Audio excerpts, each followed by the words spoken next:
more hydrogen things. Acids have more hydrogens that come off. Yeah, that's a good start. Bases have more OHs.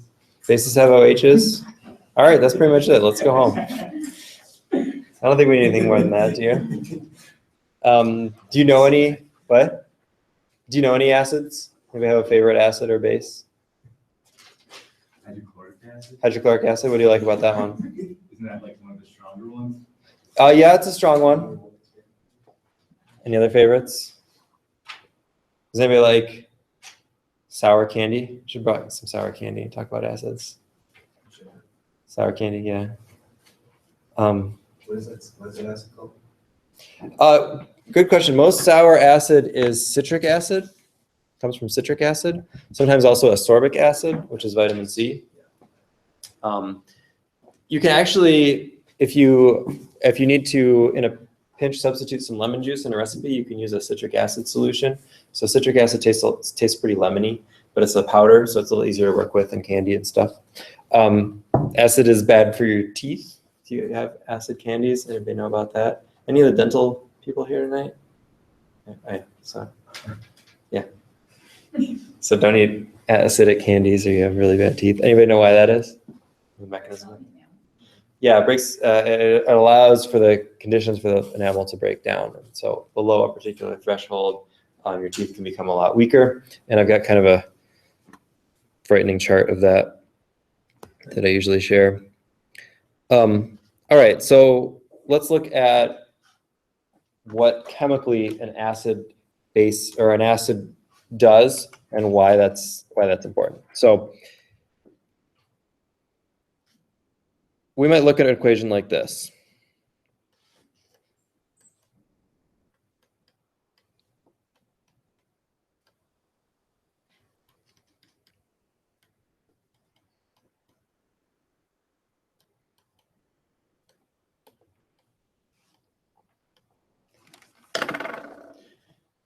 Couple of things to notice about this equation. So first of all, there's this different center arrow. Instead of being a regular arrow, we've got an arrow going one way and another arrow going the other way. So what does that mean? Goes back and forth, and that's called equilibrium. And it just means that when we talk about these acid-base reactions now, we're going to be talking more about reactions going back and forth rather than reaction just starting here and going to here. And in fact, we'll be talking about them in both directions. What's happening in this reaction? Can you describe it based on what you see there? Hydrogen bond is attaching itself onto the water molecule. Yeah, so the HCl bond is breaking apart and the hydrogen is attaching onto the water molecule and making this like water molecule with an extra H, H3O, and that's an ion now. You know? Yeah, I'm just gonna ask, is that energy that is being produced from breaking that bond, is that what causes like corrosion? Not quite, but this is a reaction of basically the production of hydrochloric acid. HCl by itself is not hydrochloric acid because it's a gas. It's hydrogen chloride. It's a toxic gas. It's not great because when it mixes with water, it forms hydrochloric acid. So hydrochloric acid is that HCl gas dissolved in water. When HCl gas dissolves in water, that's exactly what it does. So you have, let's draw these molecules here. You have HCl, and you have water, which kind of looks like this. And then you make this thing.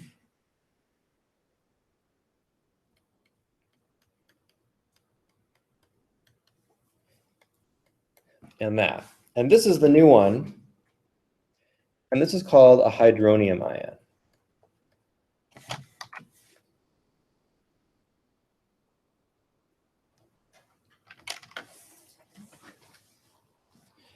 And that's really the source of acid, the source of acidity, is hydronium ions in solution. Acids are acids. There's a few different definitions, but acids are acids basically because they create hydronium ion in solution.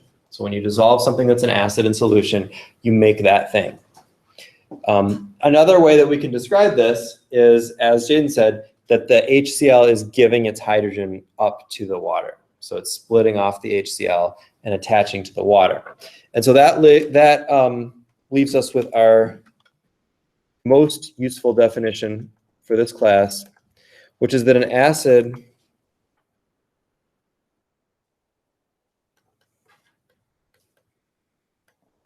is a molecule that loses a hydrogen ion, an H plus.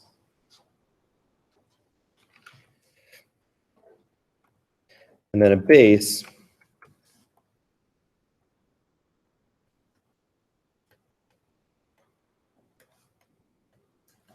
is a molecule that accepts H plus. So you have a donor and an acceptor of H plus, and that's how you determine what's an acid and what's a base. The name of this name, or where this name comes from, is called the Bronsted-Lowry definition. Because there's different ways to define a base and an acid.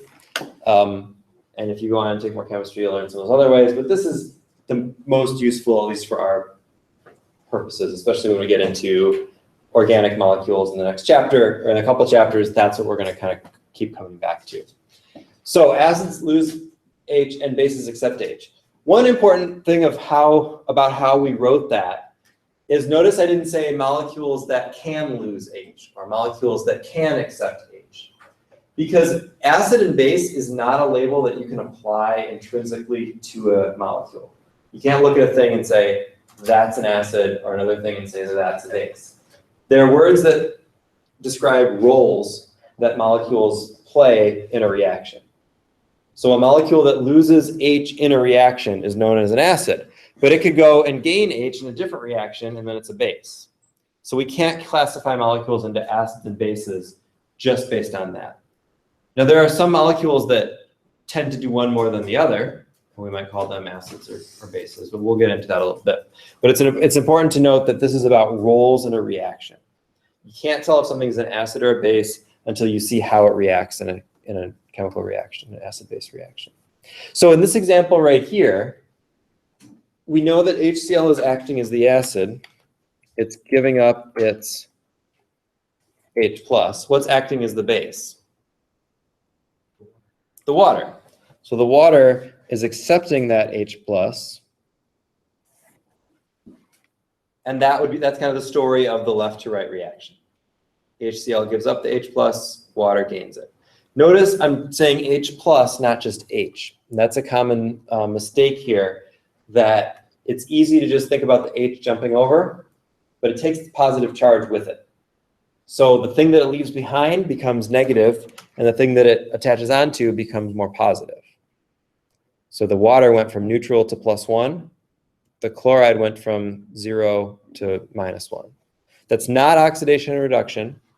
That is just molecules breaking apart and connecting in different ways. All right. The other thing we can do here is we can look at the backwards reaction. So if we start at the right and go to the left, what is acting as an acid on the right side? H3O. The H3O plus, how do you know? Because it's giving up one of its hydrogens to chloride. Yeah, does everybody see that? The H3O plus, if you start on the right and go to the left, the H3O plus is, well, first it has all the hydrogens, and it's giving one up to the chloride. See that? So we can also say that on this side, we've got an acid and a base. So one of the first skills that we want to be able to do from this chapter is to look at a chemical reaction and determine which molecule is acting as an acid and which molecule is acting as a base, and draw those products. So let's try that. Let's say we take ammonia and react it with water.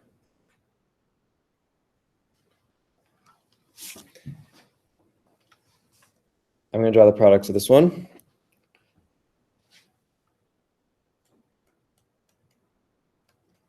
We make ammonium ion and hydroxide ion in solution. So on each side of that equation, you should be able to label an acid and a base, something that's losing a hydrogen and something that's gaining a hydrogen. See if you can do that.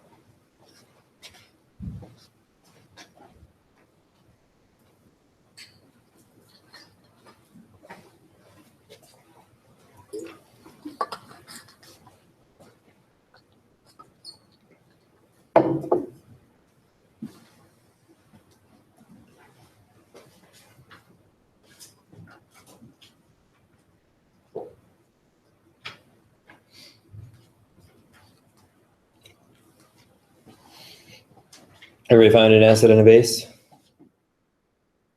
All right, what'd you find for left to right? Which one's losing a hydrogen, which one's gaining a hydrogen? H3 is the base, H2 is the acid. Right, so in this case, going from left to right, the NH3 is acting as the base, the H2O is acting as the acid. We can see that because we can see the hydrogen detaching or leaving the water and attaching instead onto the NH4. We can also follow those charges. They're neutral on the left and they're charged on the right. So the positive charge is the thing that's gaining the H plus, the negative charge is losing the H plus. All right, what about going from right to left? What's the acid going from right to left? Yeah, NH4 is the acid there. And base then is here. So one good thing that's helpful, well, one thing that's helpful about these reactions is when you know you have an acid-base reaction, there's always going to be an acid and a base on each side. So even if you can't necessarily identify all of them, as long as you can identify one or two, you can probably get the rest of it just from process of elimination. So that can be helpful. Another thing that we like to talk about with acids and bases in a way that we can identify them is to look at the molecules that are basically the same except for H plus. So if you look at the NH3 on the left and the NH4 on the right, the only thing that's different about those two molecules is the H plus, either losing or gaining. And so the word for that is conjugates. We say that those are conjugates of each other and that they only differ by a hydrogen ion.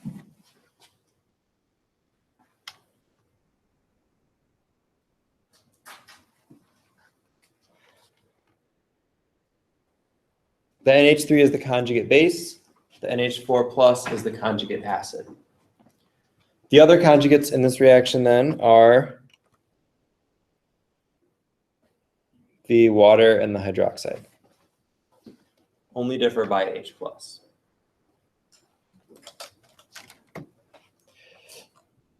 So looking at these two reactions that we've seen so far, one thing you can see is that a depiction of what I talked about with the definitions, that a molecule as being an acid or a base depends more on what it's doing than what it is. So if you look at water, in the first reaction, water is acting as a base. In the second reaction, water is acting as an acid. Same molecule, that's fine.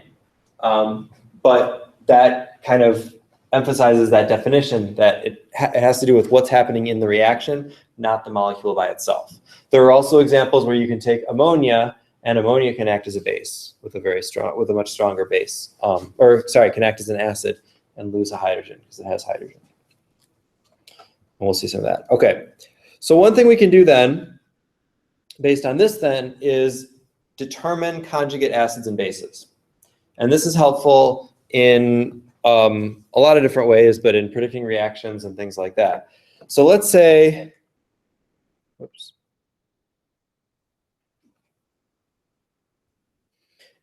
Take a little table where we've got some molecules over here. And we want to know for each molecule, what is its conjugate acid and what is its conjugate base. The conjugate acid is what you get when you add H plus.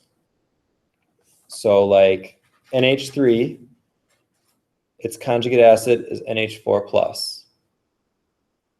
You see that? Added H plus. And the conjugate base is what you get when you subtract H plus.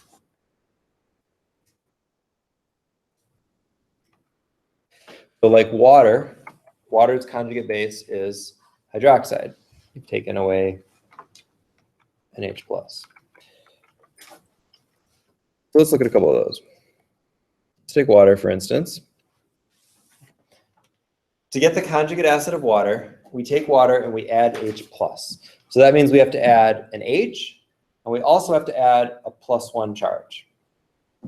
And that gets us H3O plus.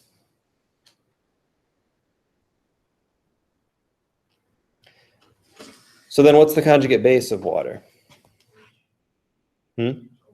OH minus, yeah. So that's the thing that I see a lot wrong here. Is a lot of people will write OH, will remember that, oh, conjugate base means I take an H away. But don't forget, you got to take the charge also. Yeah. Whenever it loses the H, it's going to get negative. Whenever it gains, it's going to go positive. No, No. because it depends where it starts. Okay. So if it starts neutral, then yes. Okay. If it starts positive or negative, it's going to be a little bit different. So let's look at that. Let's look at, for instance, hydroxide. So if we start with hydroxide as our molecule, what is its conjugate acid? So what do you get if you add H plus to hydroxide? H2O. Yeah, you get water. You get H2O. So in this case, it started negative and it went neutral. What would be the conjugate base of hydroxide?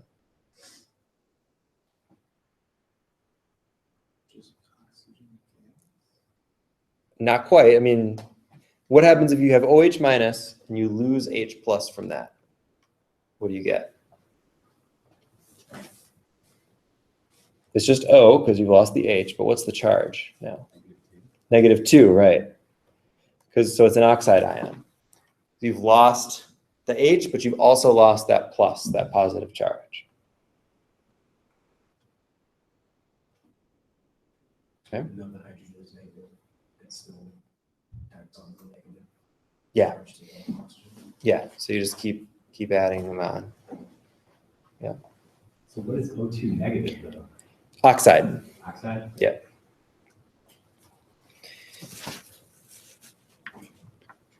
All right. So we can use this to perhaps predict what's going to happen in some kinds of reactions. So let's say we take hydroxide and we react it with HCl. Okay. Say what's going to happen? Well, we should do our double arrows because it's acid base again. So we say what's going to happen if we react hydroxide with HCl? Your first question is, well, which of these is going to act as an acid and which of these is going to act as a base? Because now we don't have the other side of the equation, so we don't know which one's acting as which. So what do you think? Which of these is going to act as an acid? Which one's going to act as a base? In other words, which one's more likely to gain H plus? Which one's more likely to lose H plus? Which negative is likely to gain H plus? Yeah, why? I don't know. Just a guess. You're right. It was just an educated guess from what we've done with H2O. Yeah, so that's exactly right. You look at kind of what you've done and you think, well, okay, OH minus, if it gains an H, it's going to be H2O. And we know that's water and that's like a stable molecule, right? So that's probably a good guess that that's the thing that's going to form. And that's the way to do it. Another way to think about it is OH minus, if it gains that H, it's going to be neutral instead of negative. That might be good. We could also recognize that HCl is a molecule that usually acts as an acid because we know it as hydrochloric acid. So that's another way to kind of guess that. So those are all good justifications for guessing that this is going to act as an acid and this is going to act as a base. So if that happens, then see if you can draw the products of that interaction.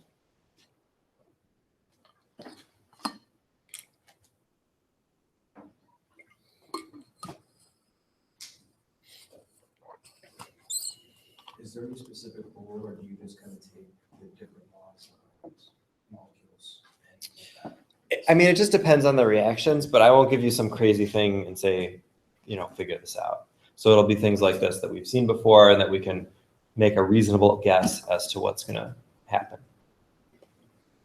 Generally, and later in the chapter, we're going to talk about strong acids and bases, which are molecules that always act in that particular way, and that'll be another clue when we get to that. Yeah.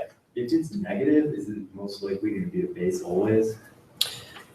Yes, but like with a little asterisk. It doesn't have to be, Okay. but it's likely to. Yes, you're right. Yeah.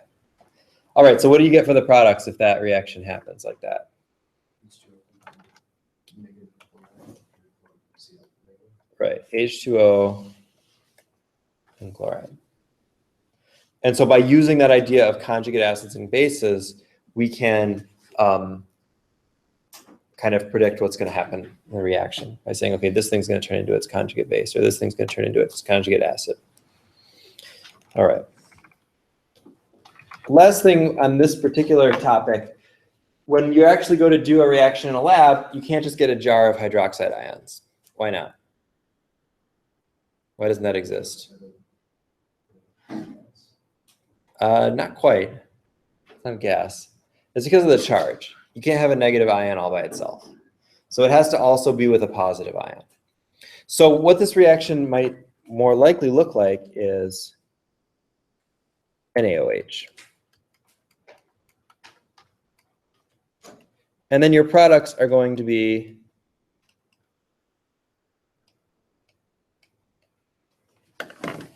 H2O and NaCl instead of just Cl minus.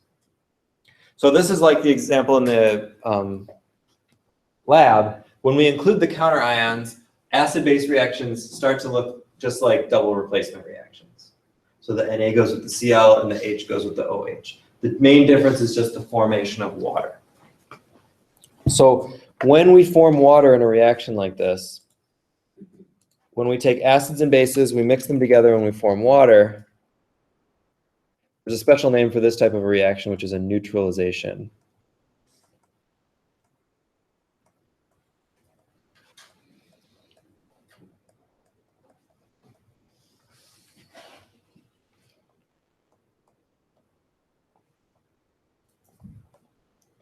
And for us, we're just going to be looking for when we form water as a product. So we've taken a strong acid and a strong base, in this case, mixed them together and formed water, which is not an acid or a base, but is actually neutral. So that's called neutralization. Okay. Other acid-base reactions, like the ones we saw up here, would not be considered neutralization reactions because they don't form water. So question about like when it comes to how the charges and stuff relate to one another. What is it that we do inside of an acid when we lose that positive charge of hydrogen? Do we take into account what that molecule being charged by itself? So like for example, chloride being negative. Why Right. does it go from just being regular negative to It could. So that's what happened here, right? If we started with an OH minus and we use an even stronger base, we get to something that's 2 minus. So like with hydroxide and the hydrochloric acid, or not hydrochloric acid, but HCl, even though that chloride already has a negative, we wouldn't have another negative onto it from using the hydrogen. Right, because we would say this compound overall is neutral. I see what you're getting at. Yeah, so it's not an oxidation reduction reaction. So the individual things don't change charge, but the overall compounds look like they do because they're getting split up. But you're right. So we could say the Cl state is minus right here, and then it stays minus. It's just the hydrogen that's switched. Okay. So as long as we're talking about neutralization and such, let's look at this idea of pH. Has anybody heard of pH? What is that?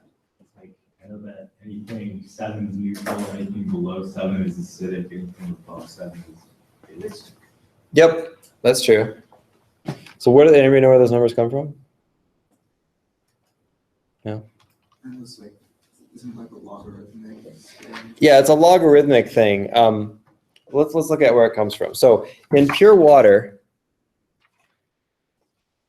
are there any ions?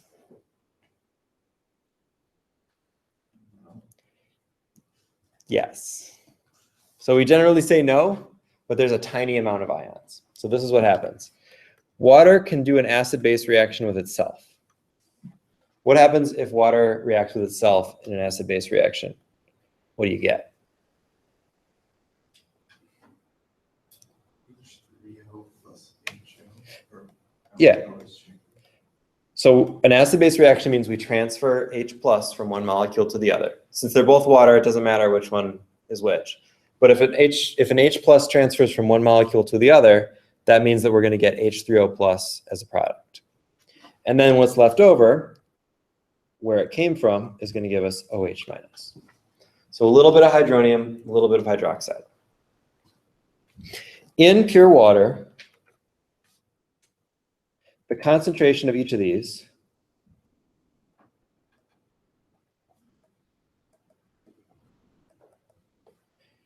is 10 to the minus 7th molar.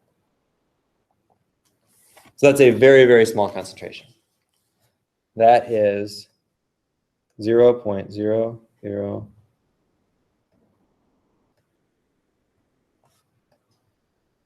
0.000001 moles per liter. So you're talking about a very, very small amount. But it's there. Okay, it's there. So when we talk about acids and bases, or when we talk about pH, we're talking about changes in that concentration. Since water by itself makes some hydronium and some hydroxide, if there is acid in solution, which one of those is going to increase, the hydronium or the hydroxide? Hydronium, right, because acids are going to give up their hydrogen to more water and make more hydronium. And then for bases, it's just the opposite.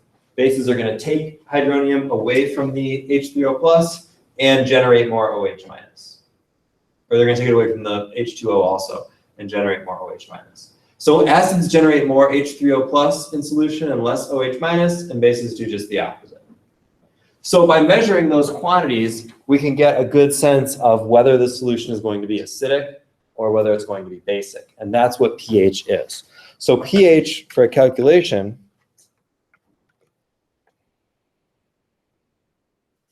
is the negative log of the hydronium ion concentration.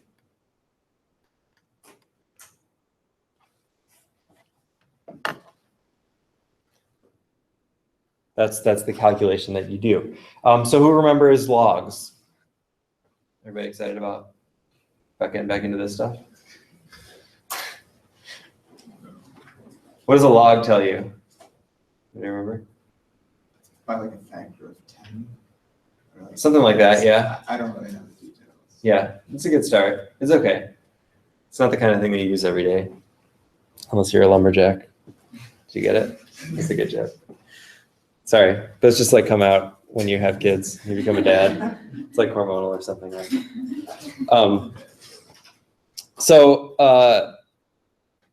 Yeah. Let's look at logs. A quick algebra review. The log of a number 10 to the x is x. All right, so a log tells you what power the number 10 should be raised to give you whatever that quantity is. Now it's a button on your calculator, so usually we would do this just by using that. Oh, is it not on this calculator? Oh yeah, there it is.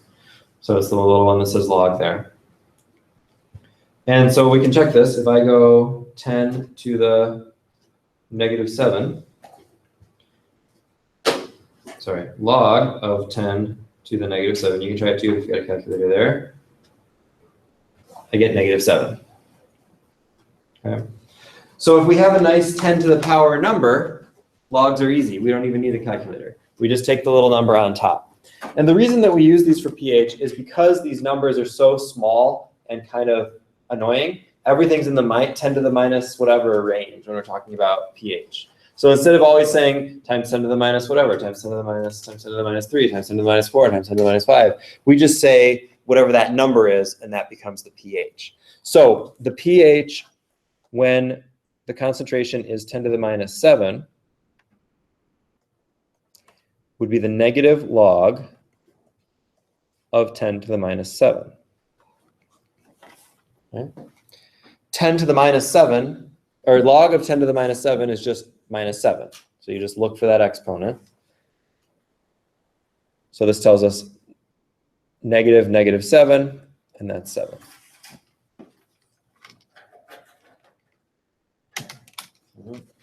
And we're not going to make it any harder than that in this class. So you look at the exponent, you put it down, and you just flip its sign. from negative to positive. So that's kind of just a little manipulation that gives us pH on a nice linear scale of low, easy to read numbers, 0 through 14.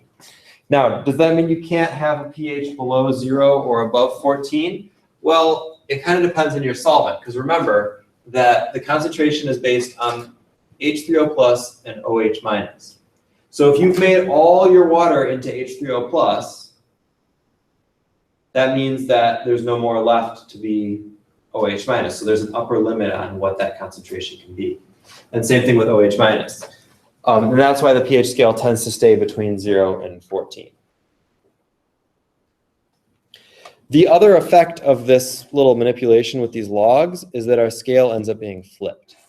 So instead of having 0 be the lowest number, when we're talking about concentration, it's actually the highest. So what's 10 to the 0? Close. 1. Yeah, any number to the 0 is 1. So 10 to the 0 is 1, which means if you have a concentration of 1 molar HCl, let's say, 1 molar hydronium ion, then you've got a pH of 0. As the concentration of hydronium ion goes down by factors of 10, that's when the pH goes up. So high pH is a low hydronium ion concentration and vice versa.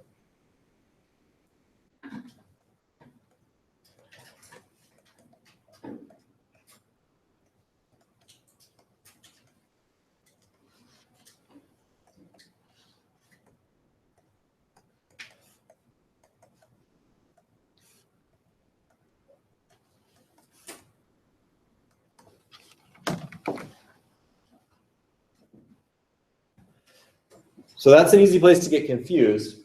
But if you think about what's causing all of this, that can help you keep it straight. So if we remember, if all we remember is that low numbers means more acidic, so more acidic is low on the pH scale, then we can kind of reason through that and say, okay, well, if it's more acidic, that means I have to have more H3O plus. More basic, I have less H3O plus. So that can help work through this. The other thing to note here is that, as we talked about, there's this balance between the between the hydronium concentration and the hydroxide concentration.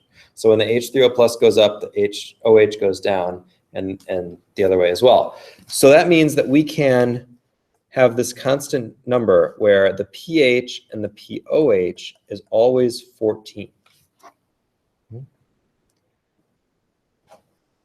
So if we know just one of those numbers, if we know the pH, if we know the hydronium ion concentration, or whatever, we can also figure out the hydroxide concentration and what we call the pOH. pOH is the same calculation, but with the hydroxide concentration instead.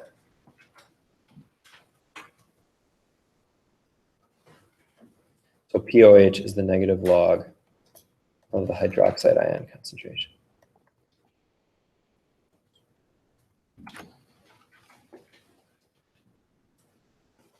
All right, so let's see how that works.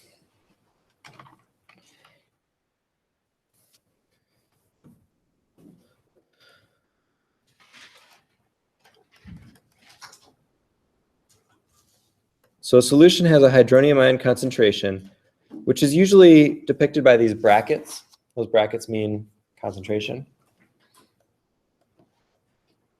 Let's say we have a hydronium ion concentration of 10 to the minus 3 molar.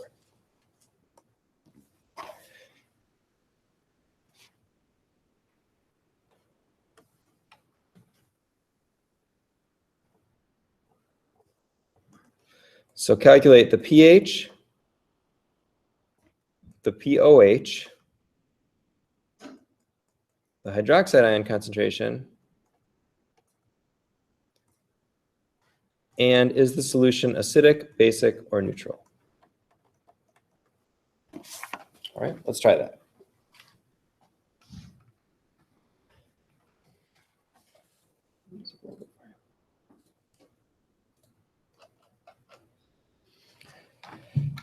All right, so first to get the pH, we remember our equation. pH is the negative log of the hydronium ion concentration, which in this case is 10 to the minus 3. And you'll have a calculator on the exam, so if you want, you can plug that into your calculator. Or we can just look at the exponent and notice, yeah. Yeah, could we just be like 3 and then 11 and then just like do it by the sense that you said that it all equals 14? Yep. All right. Yep. So the pH here is going to be 3. The exponent again.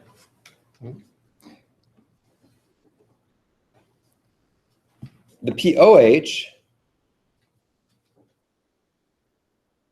is 14 minus the pH always. And so in this case, that's 11.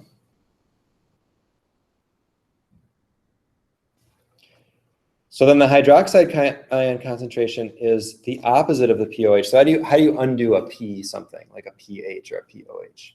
How do you undo it to get your concentration back?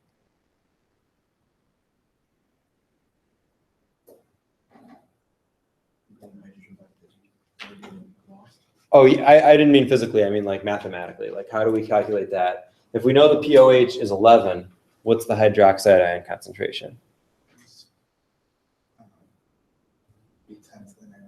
Yeah, you raise to the negative power of whatever it was. So the hydroxide ion concentration is going to be 10 to the minus 11 molar. And then is that acidic, basic, or neutral? Acidic. So the best way to determine that is to look at the pH.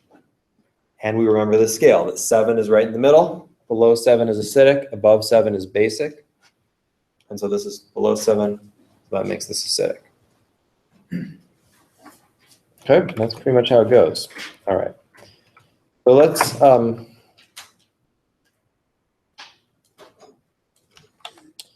me look for this. I couldn't find it the other day. I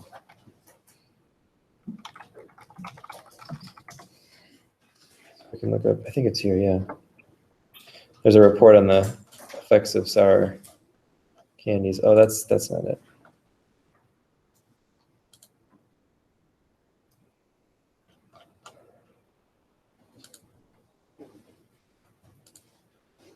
See if we can find the actual table. Here it is. This is actually taken from a study out of University of Alabama, Birmingham. So to give you some perspective on that, as we all enjoy our candy, the pH of the saliva in your mouth as you're eating these candies is way below 4. So 4 is the pH at which teeth decalcify, meaning the enamel starts to break down. And actually, decalcification is not just the enamel breaking down, but the actual tooth as well. So you can see most of that stuff is below there. Stomach acid is at 2. So that can be an issue like with people, if you have some reflux issues, that kind of stuff, if it's chronic. And then you've got some stuff that's way down closer to battery acid. Sour sprays, fun dip, all that kind of stuff. Anything that's just like really delicious is just really happy. Does anybody else go for the sour stuff? Yeah. I like all candy pretty much. I like the sour stuff. I like chocolate. It's all really bad for your teeth. The other thing that dentists would tell you about this is it's not that you can never eat those things, but you need to eat them in as short a time as possible to minimize the time at which your mouth maintains that super low pH. Because your saliva will ultimately neutralize your mouth pH relatively quickly, half hour or something like that. So if you just kind of eat a bunch of sour stuff, you're probably okay. It's that like chronic doing it all day kind of thing that causes problems. That's why, anybody know where like soda fits in there? Or is it not right there? I think it's about 3. So it's definitely at that lower or below that limit. So even if you're drinking diet soda, which doesn't have the sugar in it to promote tooth decay, it still has that low pH that causes the enamel to break down. And if we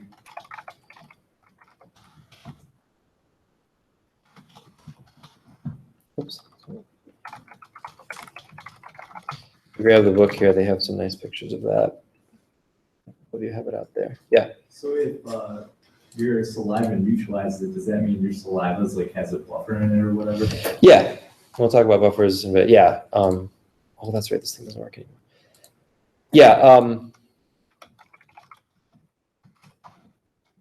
Most of your bodily fluids have some sort of buffering capacity because pH is really important in your body. And yeah, saliva would fit in that category also. So I just want to take a look at they have a nice table here of acidic stuff, basic stuff. I also want to give a little bit of attention to the other side of that scale, the bases, because we don't always think about those. Where's that table? There we go. So over on the acidic side, we've got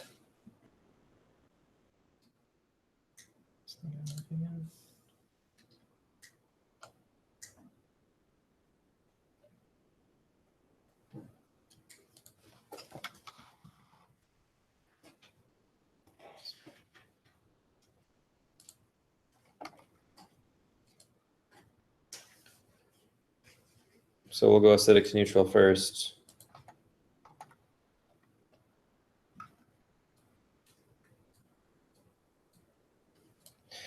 All right, so you can see carbonated beverages around 3, fruit, just above that.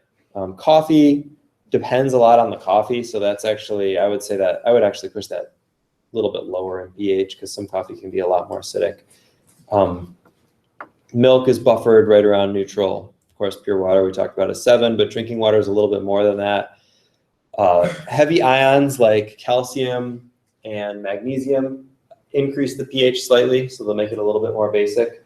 That's why drinking water is going to have a little bit higher pH than water itself. Of course, we'll talk about blood in a minute. And then on the other side of the scale, a lot of the stuff we think of as basic is things like cleaning solutions.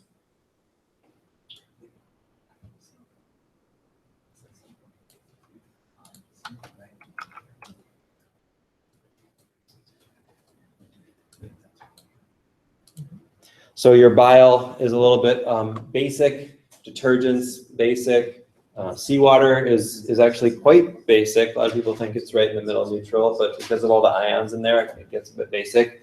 And then stuff like antacids, milk with magnesia, all that stuff, we're going to do that in lab, not on Wednesday, but in another week.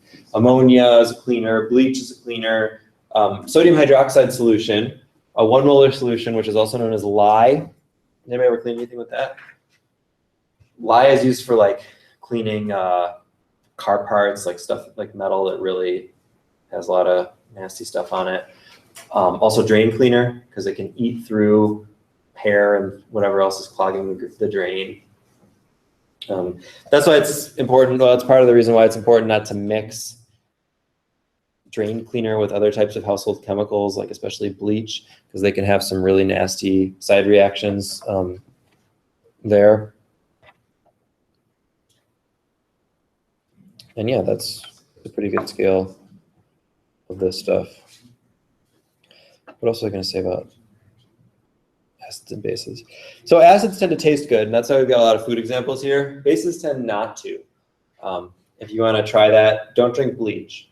But if you drink something like some baking soda, if you're, I don't know, like gargled baking soda or something like that, it doesn't taste great. It's kind of bitter. Bases are generally known with a really bitter flavor, and so we don't usually eat them much. A couple examples of that. There are a couple examples of basic foods. One is cranberry juice. Cranberry juice is a little bit basic, it has that kind of weird feeling in your mouth. And we almost never actually just drink cranberry juice. It's usually a cranberry juice like mixture cocktail with sugar and stuff in it, because it's kind of, well, yeah, it's really basic. Also, pretzels. You know about pretzels? Pretzels are a little basic. They are bread, like the big pretzels, soft pretzels, any kind of pretzels. They're boiled in a solution of lye, not corrosive caustic solution of lye, like for cleaning stuff, but a reasonable solution of lye. But you do have to be a little bit careful when you're handling the pretzels. And that actually reacts with the dough on the outside and allows for that really deep browning that you get with pretzels. And that's what causes that. What? Are most vegetables basic too? Not much. I would say they'd be right in that neutral range. I think those bitter flavors are coming from something else. Oh, I thought the vegetables were. I don't think so. We can maybe look it up. Let's look it up and see. Anybody have a phone that has internet on it?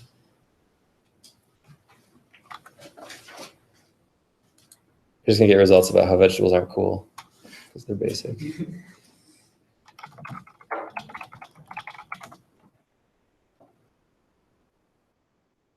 We also have to find like real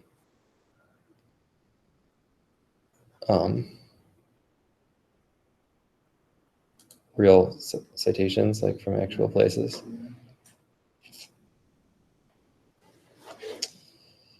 Vegetables range from 4 to 6.8, according to this site.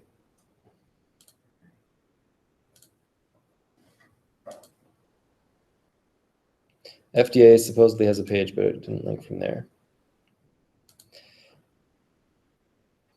Yeah, I think it's pretty unlikely. Probably pretty unlikely. So there's a lot of weird stuff on the internet about acids and bases that mostly comes from just nonsense, but it sounds good.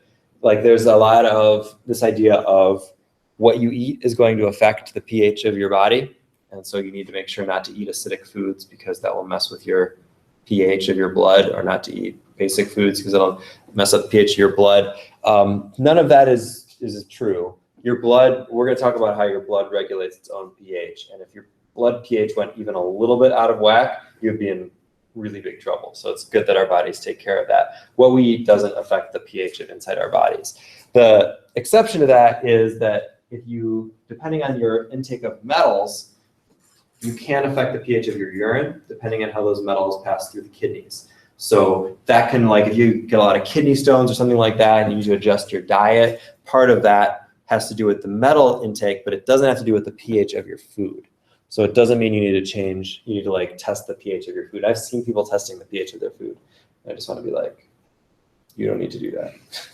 Like, I guess, you know, it's for like stomach reasons and stuff. That's one thing, but there is a pretty big misconception that what you eat pH-wise affects the pH of your blood and the pH of your body, and that's really not the case. Because basically everything we eat is acidic. And our stomach is really acidic. So anything else that gets in there is going to be acidic, just like the stomach. Pretty quickly. Yeah, 1.6 on the scale here, gastric juice. It's mostly HCl.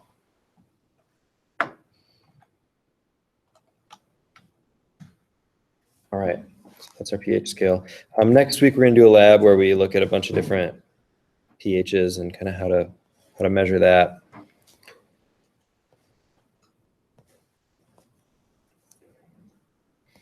All right, let's look at a couple more topics, and then I'll grab the stuff, we'll do the pumpkin, and we'll do a couple of practice problems on acids and bases, and we'll be done. Here's another really common misconception about acids and bases. And that has to do with acid strength. So we use these terms strong and weak acid in chemistry, but they mean something different from what you think, excuse me, from what you think they probably mean, or from maybe what they should mean. So when we say strong acid, we mean one particular thing, and that is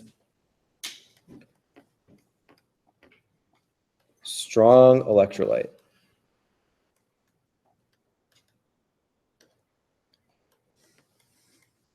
Remember from last chapter, a strong electrolyte is a substance that breaks into ions completely.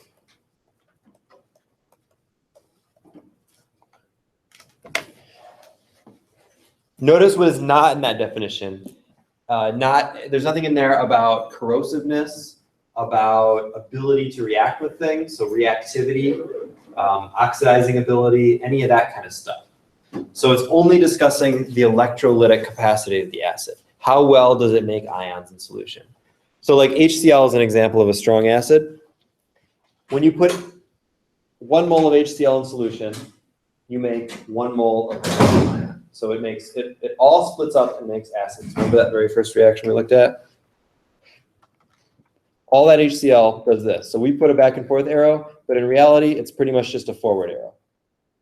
It just makes ions, and that's what makes it a strong acid. There's only a handful of strong acids. They are HCl, HBr, HI, HNO3, H2SO4, and HClO4. So 6 strong acids. And you have to know 3 of them. You have to know HCl, HNO3, and H2SO4. That's hydrochloric acid, nitric acid, and sulfuric acid. So those are the strong acids. Now, does that mean those are the most dangerous acids? No, far from it. All right, especially at lower concentrations, those acids are pretty okay for a lot of reasons. Weak acids mean the opposite. So weak acids do not break into ions completely.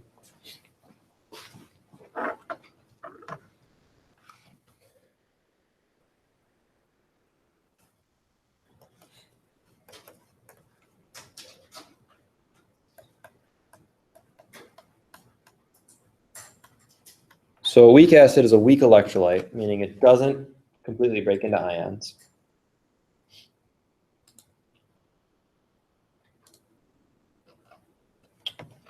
And that covers like pretty much every other acid. So things like acetic acid, which is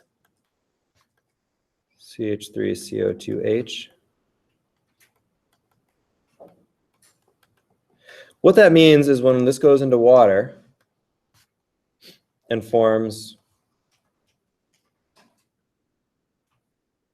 hydronium ion and acetate ion. Oops.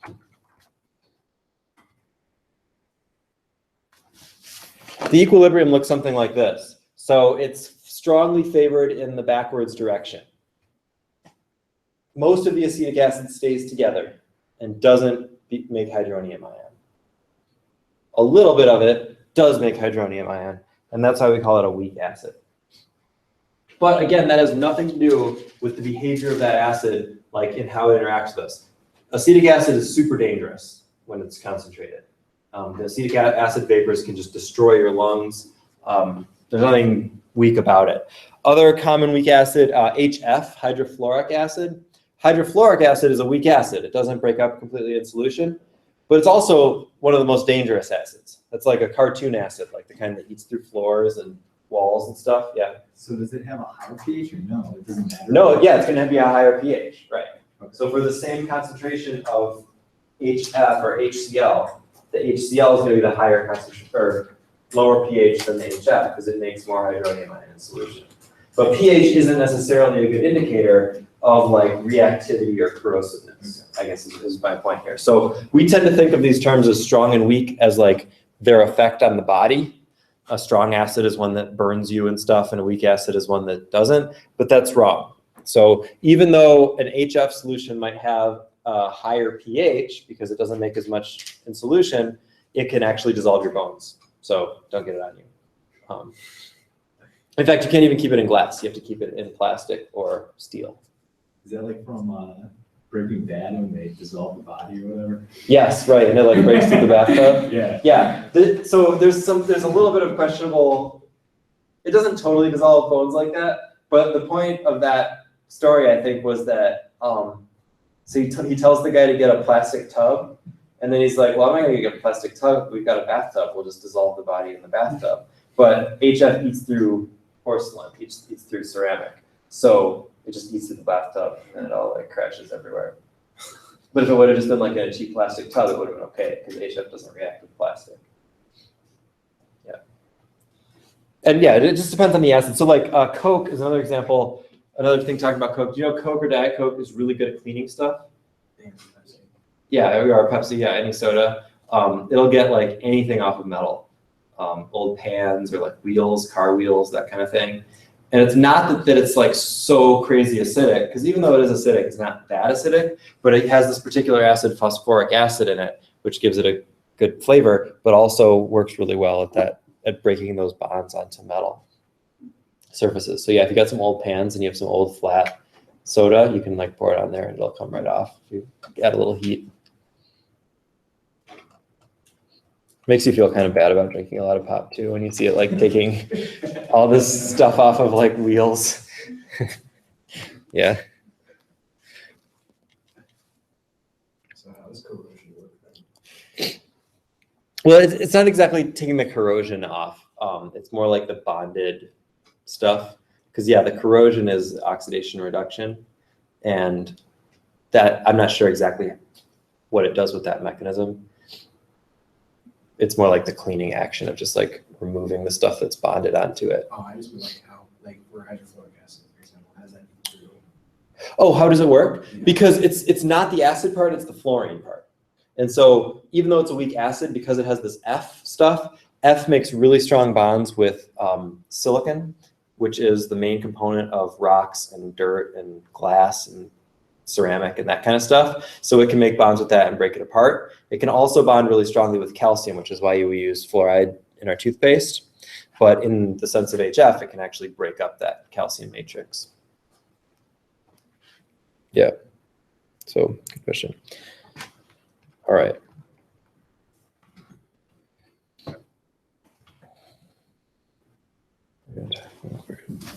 Okay, so let's talk about how to name acids, because I know everybody really likes naming chemicals and learning all the rules about naming chemicals. It's been pretty much the highlight of the semester, right? We're going to split the acids into two categories. First are what we call the binary acids. So these are ones that just have an H with something else there. H, HCl, H, that kind of thing. And you name them based on the ion. So Cl minus is chloride ion. And so HCl is called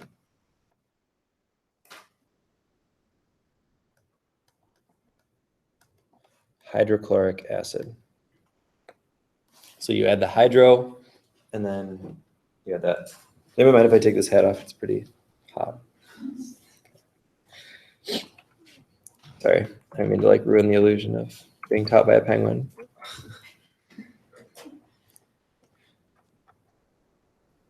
So then what do you think HBr would be called?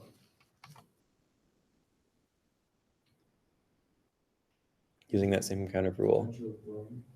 Yeah, hydrobromic acid.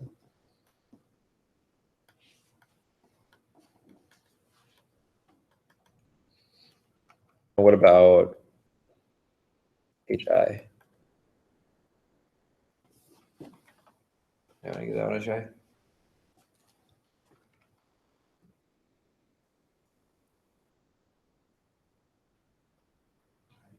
Hydroionic. Yeah, hydroiodic acid, yep. So wait, what was the rule? You put hydro? Yep, so you're going to put hydro and then change the N to ic. So what's the middle? What? What's the middle? HF, So hydrofluoric, yeah. HCN, even though that's a couple things, the CN is the same. Anybody know what CN is? As an ion? It's cyanide. So what would the acid be of cyanide? you're saying, Hydrocyanic acid. Yeah. Yeah, so there's not that many in this category. The other category are the what we call the oxo acids. So acids that have oxygen in them. Acids that have oxygen in them are different in that they don't get that hydro in the name. So we would take an ion like NO3 minus. What's that ion called? Nitrate. Yep. And so that becomes nitric acid. So notice we can figure out what the ions are going to be, or sorry, we can figure out what the acids are going to be by knowing the charge on the ion, because we have to add enough H to balance out the charge and make it neutral. So NO3 is a -1 ion. So we know it needs 1 hydrogen to become neutral, and that's called nitric acid.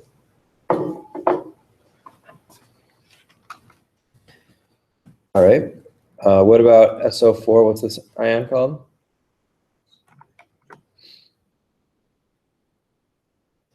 Some of these get a little bit weird in the naming, and that's why I've got it on Blackboard, that just so you know the ones that you have to know the names of. So H2SO4 is not sulfuric acid, which would make more sense, but is sulfuric acid. And that's just kind of a holdover name. It was always called sulfuric acid. It's a really important chemical in a lot of, for a lot of reasons and a lot of reactions. So it just kept its name sulfuric acid, even though it doesn't fit those names quite nicely again.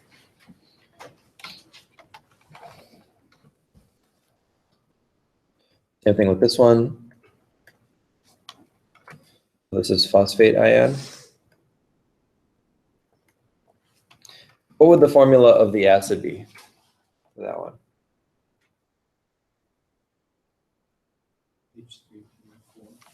Yeah, this one would have to be H3PO4 because it's a 3- anion, so it needs 3 hydrogens to balance it out. And that is phosphoric acid.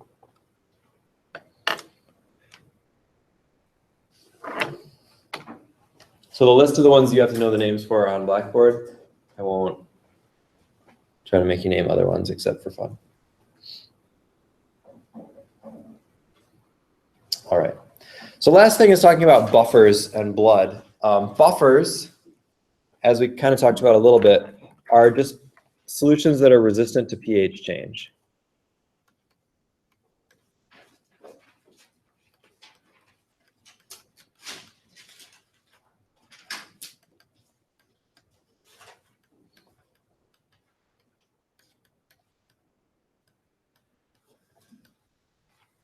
And a buffer is made from a weak acid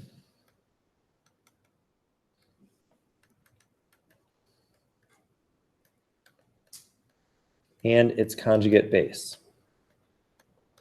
So like acetic acid and sodium acetate, or what's another, carbonic acid is another example. That's what we'll talk about that one in the blood. What you're doing, and you can look in the book for more details if you're interested, but you're taking advantage of that equilibrium with weak acids where it gets pushed toward the neutral compound. And you're building a solution where if you add more acid in, all you're doing is making more of a neutral compound, and so it doesn't really affect the pH. So if you take just like plain water, pure water, and you add just a couple drops of concentrated or strong HCl, let's say, the pH would immediately shoot down to like 1. Doesn't take much. A couple drops, the pH is way down. But if you take a buffer at pH 7 and you can add quite a bit of HCl before the pH starts to drop way down because of the way that chemistry works. And we don't have to go through all the details of this. Buffers, by the way, don't have to maintain neutral pH. You can set up a buffer at any pH you want, and it'll keep that particular pH. If you go on and take more chemistry, you'll learn about how to pick which molecules to use and how to set up your buffer and all that kind of stuff. But the important thing is they're resistant to pH change.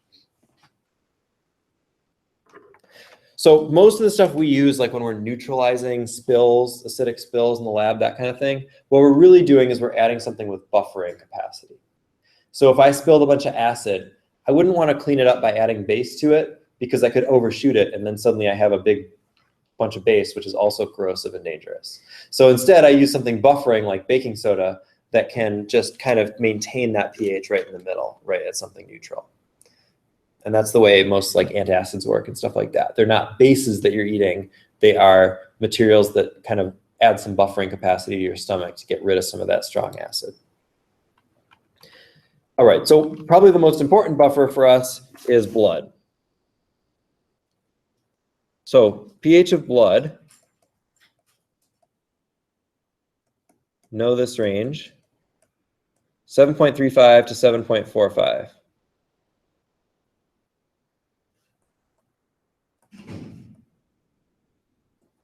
If I ask you the pH of blood on a quiz or exam, I don't want you to say 7. Because you know what? If your blood is pH 7, like 7.0, you're probably in trouble. Yeah. That's the range your blood has to maintain its pH in for all the various bloody things that it does. You can tell I'm an expert in biology to do what they do. You could probably all tell me more about that. Things that happen in the blood. They're called bloody things, right? Is that like a chapter? No? Okay. So anyway, to maintain that, does anybody know how the blood maintains pH? What's the material used to do the buffering in the blood? Oh, I do know more about biology. I know that it's like has to do with respiration, where it could become Yeah. acidic, and also like metabolism, where it can become acidic and basic. But I don't remember. Yes, you're right. So the main chemical reaction that's going on is CO2 produced from respiration is dissolving in water. And when CO2 can react with water to make H2CO3, which is carbonic acid. That's a weak acid. Another example of the naming, so carbonate, carbonic acid. And then carbonic acid spontaneously breaks up in water. Well, it spontaneously breaks up on its own. But when it goes into water, it produces, as we know, hydronium ion. And then the other thing is the conjugate base of carbonic acid, which is bicarbonate. Notice I drew the arrow that way because it's a weak base. So it's only really producing a little bit of hydronium and bicarbonate. It's mostly just staying as carbonic acid. There's another reaction going on here, which is that carbonic acid decomposes into CO2 gas. That's how we get rid of it also. But from the acid-base perspective, this is the reaction that's causing the buffering. So all of your blood pH is controlled by how much CO2 is in the blood. So if you've got too much CO2, you're pushing the arrow to the right, you're making more carbonic acid, which is making more hydronium. And so too much CO2 is going to do what to your blood? Make it more acidic or less acidic? More acidic, which is a lower pH. So too much CO2 in your blood starts to lower your pH, and that's a condition called acidosis, being too acidic. The other example of that is if you're losing too much CO2, you don't have enough CO2, you're pushing the equilibrium back and you're not making enough hydronium ion, and that's leading to a high pH, and that's called alkalosis. So that's the opposite. There's also, so this is the respiratory version of it. There's also a metabolic version of it, meaning like things that are happening in your liver, and that's a little bit different. Enzymes and stuff. You can look in the book for that one. But same idea, that the blood has to be kept at that particular pH based on the CO2. So one example the book uses talks about hyperventilation. You know, when you're like breathing too hard. So if you're breathing too hard, are you getting too much CO2 in your blood or not enough CO2 in your blood? Not enough, because you're blowing too much CO2 out. And so what's that doing to your blood? Is that going to make it more acidic or less acidic, or more basic? More basic, yeah. So that's called alkalosis. And so you want to recover that. And then they used to say you like get a paper bag and breathe into it to recover some of that CO2. It turns out, I think actually just the fact of calming you down recovers the CO2, and the fact that you're breathing in a bag doesn't really make any difference, except it gives you something to focus on and settle down. But, you know, what? Yeah, well, just like the idea that, okay, I got to focus on breathing into this bag. And so you kind of like settle down and key into that. Yeah. But yeah, so then you get more pour into your blood, and that's gonna get you settled down. All right. Questions about that? That was a lot. Okay. Let's